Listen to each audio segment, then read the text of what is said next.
Satu bukti kuat bahwa dia memang adalah jodohmu berawal dari kita sering mendengar bahwa tidak ada orang yang sempurna. Pasti setiap orang ada kekurangan. Betul, yes, 100% benar. Kita nggak mungkin mencari orang yang sempurna untuk kita jadikan pasangan. Tidak mungkin. Tidak akan pernah ada calon yang sempurna. Tapi, inilah bukti bahwa dia adalah jodohmu.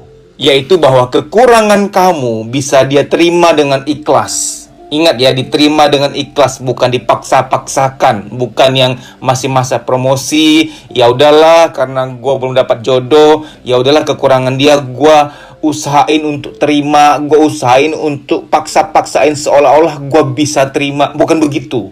Tapi yang benar-benar ikhlas bisa terima.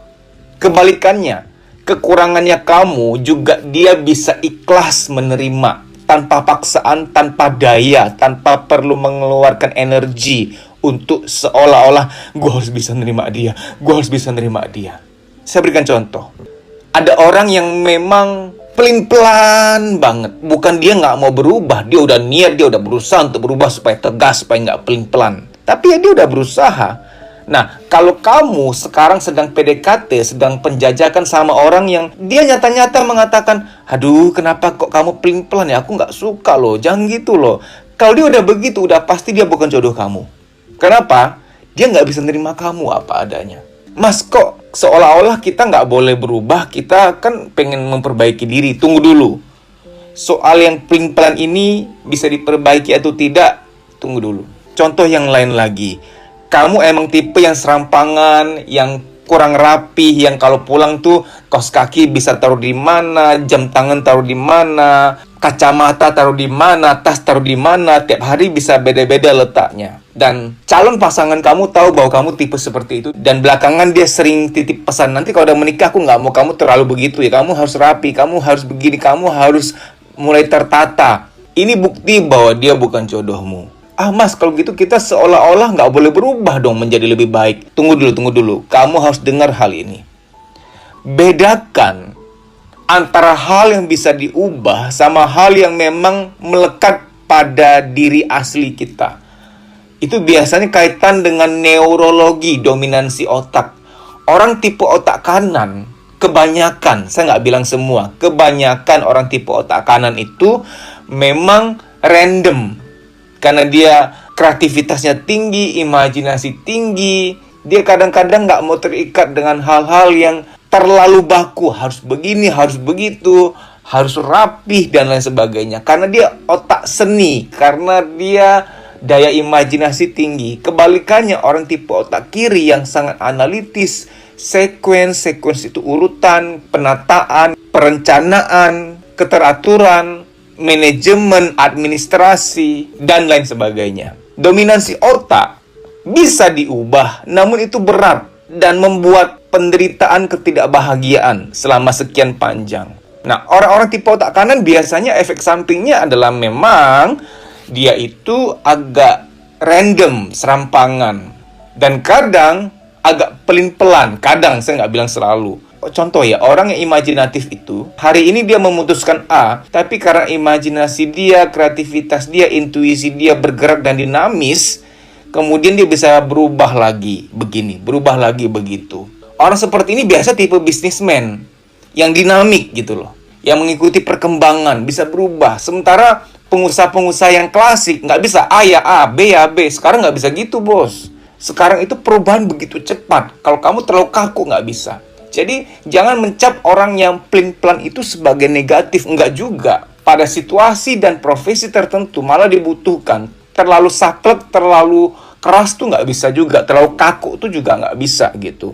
Jadi, daripada repot-repot mengubah diri, kamu mendingan cari orang yang bisa menerima itu dengan senang, dengan ikhlas. Bukan orang yang terpaksa berjuang banget untuk sabar menerima apa kekurangan kamu. Tanda petik kekurangan ya. Walaupun saya nggak anggap itu kekurangan. Itu adalah sesuatu yang khas, yang melekat pada diri kita. Dan itu akan membawa kita pada sesuatu.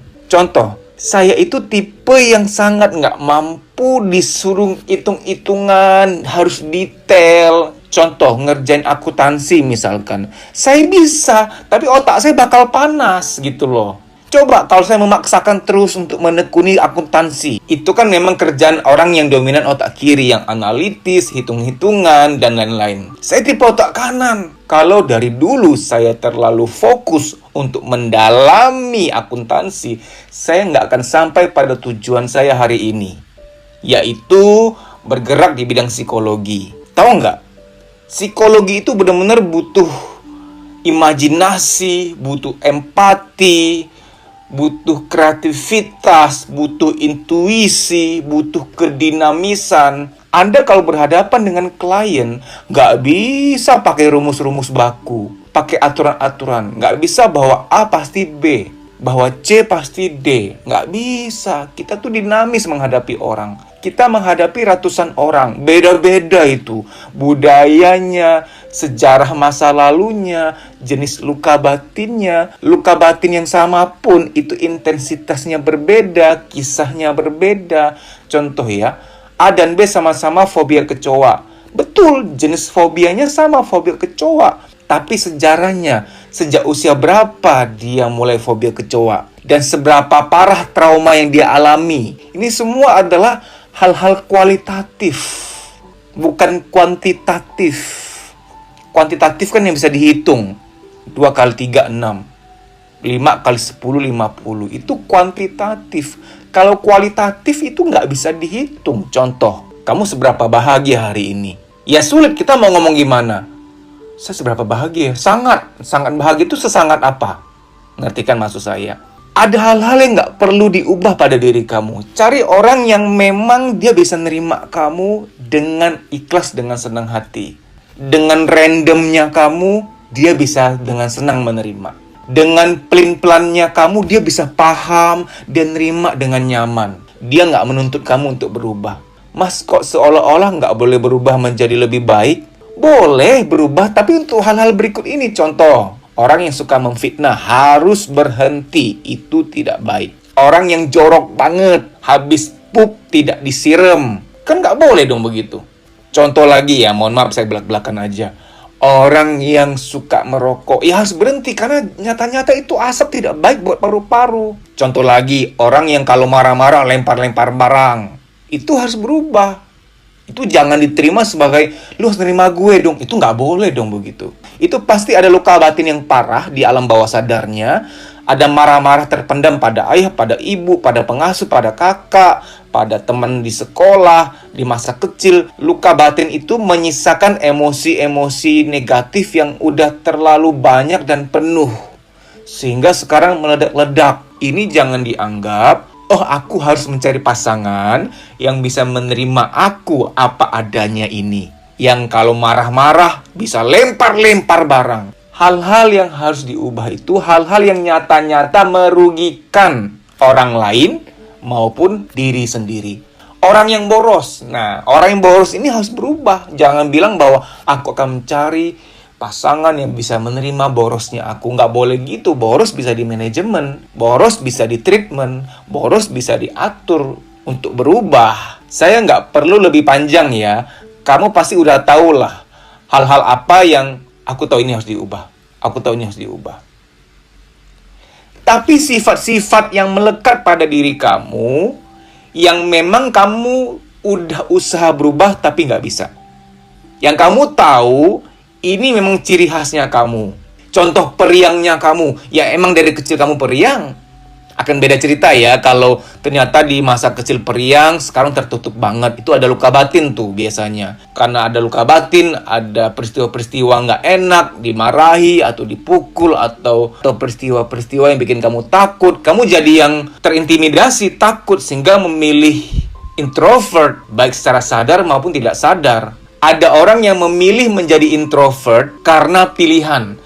Ya udah, gue mendingan diam lah, nggak usah banyak omong daripada salah lagi, daripada nanti dihukum, dimarahin, nggak enak banget rasanya. Ada orang yang menjadi introvert karena tidak sadar. Tidak sadar tuh artinya, gue juga bingung kok. Memang belakangan gue jadi males ngomong aja. Ya gue jadi merasa bahwa enakan diem gitu. Itu tanpa dia sadari, bukan dia pilih. Karena memang juga sama ada luka batin yang tersimpan di alam bawah sadar. Hati-hati ya, saya nggak bilang introvert salah. Tidak. Malah, kalau dari masa kecil kamu introvert, sekarang jadi extrovert, dulu pendiam, sekarang jadi periang, bagi kamu seolah-olah bagus kan? Saya malah nggak setuju. Karena kepribadian dasar tidak boleh berubah.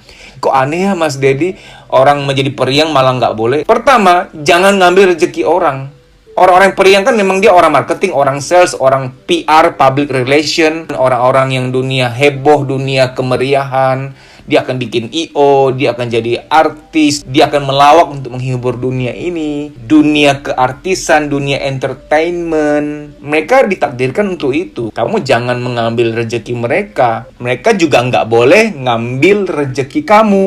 Kenapa? Kamu dunia introversi, dunia introvert, dunia intuisi, dunia kontemplasi. Kamu akan jadi apa? Pengamat, analis, auditor, pemikir besar, pengusaha. Kenapa saya bilang introvert bisa jadi pengusaha? Lihat, Warren Buffett itu introvert loh, tapi dia itu intuisinya luar biasa. Jadi jangan mencap bahwa hanya orang periang, hanya orang yang aktif yang bisa jadi pengusaha. Banyak pengusaha di dunia ini yang di bidangnya itu tidak bisa terlalu heboh, malah butuh keheningan, butuh kontemplasi untuk menemukan strategi yang tepat.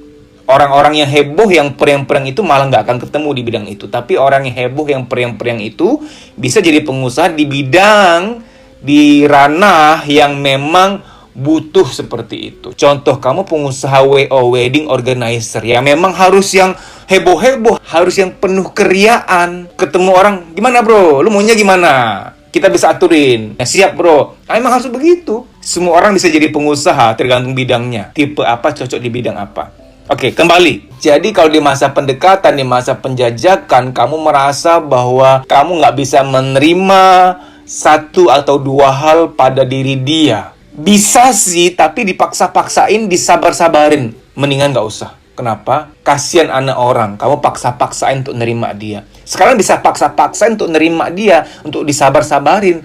Karena masih masa promosi. Karena apalagi kamu sudah punya misi harus menikah tahun ini. Karena udah umur nih. Misi itu, niatan itu membuat kamu semakin bisa untuk pura-pura. Tapi nanti kalau udah menikah, wah, ketika ya ampun ternyata gue emang gak kuat ya. Itu bisa langsung meledak tuh. Dan bisa terjadi percekcokan, pertengkaran, dan lain sebagainya. Akhirnya anak jadi korban. Ukur kemampuan kamu di masa-masa pengenalan ini. Bisa nggak nerima dia?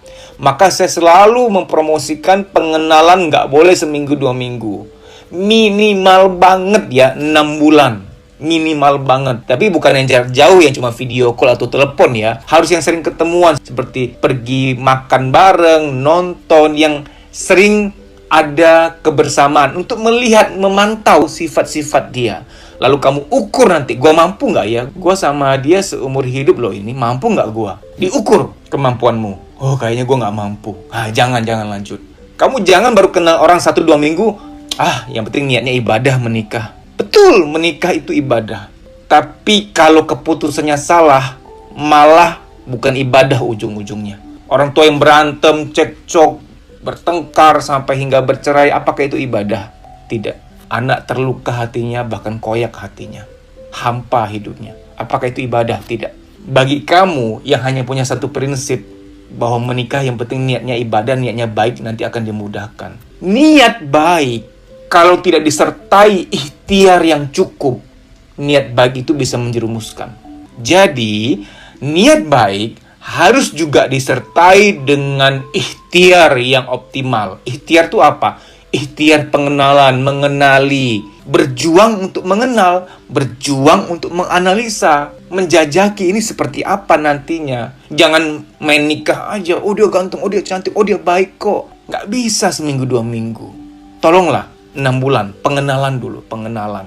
Kan kalau udah 6 bulan kan sebagai teman biasanya kamu sudah dikenalin ke kakak adiknya atau ke keluarganya.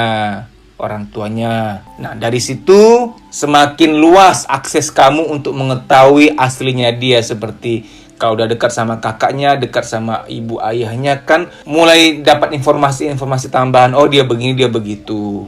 Kamu lihat sikap dia pada orang tua, acuh atau hormat. Kamu lihat sikap dia pada saudara-saudarinya, acuh atau menyayangi. Kamu lihat sikap dia pada tetangga-tetangganya, acuh atau menghargai. Waktu lagi makan bareng di food court, lihat sikap dia pada pelayan. Sama pelayan itu menghargai atau semena-mena. Itu semua data-data yang perlu kamu tahu. Karena begini, kalau sama kamu dia baik, dia sopan, dia bijaksana, wajarlah masa-masa promosi. Siapa sih yang nggak promosi kalau di awal-awal sedang PDKT? Semua promosi kok, pakai topeng. Tapi lihat sikap dia pada orang lain yang dimana dia nggak perlu promosi. Kalau lagi makan di food court atau cafe, kan kita nggak perlu merasa promosi kepada pelayan. Wong kita bayar kok, kita pesan makanan kok, kita bayar kok. Sehingga kita akan munculin asli kita. Ini gimana sih kok belum datang makanannya? Saya udah pesan 30 menit yang lalu loh. Cepetan dong. Lihat, dia lumayan kasar kepada pelayan. Tapi sama kamu dia baik banget. Nah, hati-hati tuh, ada apa tuh? Yaitu, aslinya seseorang diukur dari sikap dia pada orang-orang lain secara rata-rata. Sama tetangga baik, sama pelayan di food court baik, sama kamu baik, sama siapapun memang santun, ya itu asli dia. Tapi kalau hanya sama kamu dia santun, dia baik, yang lain dia bisa berbeda 180 derajat, berarti yang sama kamu itu promosi. Lalu kamu ukur, oh dia ternyata tipe blak-blakan ya, sama orang lain bisa lumayan keras begitu ya. Nah, gua mampu nggak ya? Ukur kemampuanmu kalau menikah sama dia nanti. Dan itu nggak muncul di seminggu 2 minggu. Seminggu 2 minggu dia rapi memainkan itu. Ketika lagi makan di food court sama kamu pun, sama pelayannya, Mas, mohon izin, kok belum datang makanannya? Aku udah pesan 1 jam lalu loh. Tapi lihat ya, bulan keempat, bulan kelima biasanya udah keluar aslinya. Karena siapapun tak mampu pakai topeng berbulan-bulan pada seseorang yang sudah dekat dengan dia. Ujung-ujungnya akan keluar juga. Saya tidak mengatakan bahwa orang yang belak-belakan itu negatif, enggak loh ya. Banyak profesi, banyak bidang di dunia ini malah perlu yang belak-belakan. Kalau kebetulan bagi kamu, aku suka kok calon pasangan seperti ini yang belak-belakan, aku suka kok. Nah, itu berarti jodoh kamu. Cocok kamu sama dia. Contoh ya, pelayan itu lama menyajikan makanan. Kamu melihat calon pasangan kamu, gimana sih mbak itu ya, kok lama ya? Kamu juga, iya nih, harusnya kan cepet. Kan cocok tuh, itu klop. Ingat ya, bertipe yang sama bukan berarti selalu jodoh. Tidak. Malah dalam beberapa hal harus saling melengkapi. Contoh, orang yang tipe berantakan, random, nggak bisa teratur, naruh barang, ya sebaiknya, idealnya, sama yang rapi. Tapi tipe yang rapi yang nggak komplain. Bukan yang, aku rapi nih ya hari ini ya, tapi besok kamu rapin sendiri. Bukan yang komplain. Ada loh orang yang dia tuh rapi, suka kerapihan. Pasangannya itu tipe yang random yang nggak rapi. Tapi dia nggak komplain ketika pasangannya geletakin barang-barang, handuk, apalah, pulpen, jam, tas sembarangan ditaruh. Dia ngerapihin dengan ikhlas, dia senang. Dia tidak yang sambil ngerapin, aduh berantakan lagi ini handuk kok geletak di ranjang, taruh dong di gantungannya. Enggak, dia ngerjain tanpa suara. Jadi baik kamu bertipe sama atau nggak sama dengan calon pasangan kamu, intinya adalah kamu nerimo nggak, bisa nggak, ikhlas nggak gitu loh. Bisa jadi tipenya sama malah komplain. Contoh ya, ya ampun gue tipe berantakan, lu juga berantakan. Gimana sih kalau begini caranya, nanti rumah berantakan kayak kapal pecah. Nanti bayi kita lupa taruh di mana. Beruah kakak. Ngerti kan? Bukan tipe yang sama, tapi keikhlasan menerima, bukan paksaan. Ini penting ya, biar rumah tangga nanti tuh mulus gitu loh. Saya tahu nggak ada rumah tangga yang nggak ada masalah. Semua rumah tangga pasti ada masalah. Namun dari sekarang bila kamu sudah mengukur bahwa kamu bisa menerima dia dengan ikhlas, bukan paksaan, bukan yang disabar-sabarin. Dia juga begitu terhadap beberapa hal pada diri kamu, dia bisa nerima, bukan yang dipaksa-paksain. Nah, bisa nggak bisa kemampuan ini diuji oleh waktu. Berikan waktu 6 bulan untuk mengenal. Kalau kamu menganggap menikah itu ibadah, ingat, semua jenis ibadah di dunia ini butuh persiapan. Sederhana aja. Kamu bangun pagi-pagi mau sembahyang, emang boleh langsung sembahyang? Masih jigongan, masih ada belek, langsung ibadah tuh. Sangat gak sopan. Mau sembahyang, mau ibadah tuh wajib membersihkan diri dulu. Wajib tahu ilmunya, ilmu dan persiapan. Nah sekarang saya minta kamu persiapan, kamu gak mau. Terus bilang menikah itu ibadah, gimana ya? Seolah-olah menikah adalah jenis ibadah yang kamu gak mau seriusin. Sementara jenis-jenis ibadah yang lain kamu seriusin banget. Persiapan, ngilmu dulu, dan lain sebagainya. Ketidakcocokan, namun dipaksakan. Di masa-masa pengenalan kamu tuh udah tahu kok gak cocok sebenarnya. Tapi karena ya udah umur, udah usia, daripada nggak ada seadanya aja lah. Ya nggak apa-apa sih, itu hak kamu, nggak apa-apa. Yang penting saya sudah sampaikan ilmunya. Mengapa kamu harus komen 2 titik? Karena saya sangat pengen mengetahui siapa sih yang suka banget ngilmu, suka banget belajar. Saya pengen tahu pribadi yang unik ini, yang keren. Waktu kamu komen 2 titik, ada yang membalas komen kamu, ini apaan sih artinya 2 titik? Jangan dijawab. Siapa yang nonton sampai habis komen 2 titik, nanti dia juga ikutan. Saya jadi nggak tahu mana yang murni memang nonton sampai habis.